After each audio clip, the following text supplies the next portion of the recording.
কি ভাবছেন সরকার আপনার মঙ্গল চায়, আপনার জীবন নিয়ে খুব ভাবে?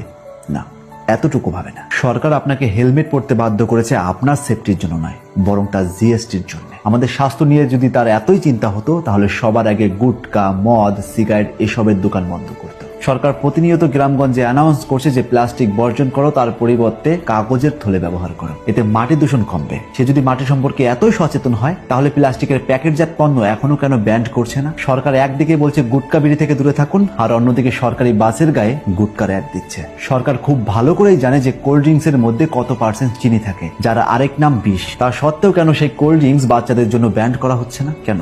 জিএসটি আসবে বলে? সরকার যদি সত্যি জনগণের মঙ্গল চাইতো তাহলে সবার আগে মাই ড্রিম 11 এর মতো বেটিং অ্যাপগুলো ব্যান্ড করে দিত। সরকার যদি সত্যি আপনার সন্তান নিয়ে সচেতন থাকতো তাহলে সবার আগে পাবজির মতো অ্যাডিক্টিভ গেম ব্যান্ড করে দিত। সরকার খুব ভালো করে জানে জাঙ্ক ফুড খেলে বাচ্চাদের কি কি ক্ষতি হতে পারে। তা জানা সত্ত্বেও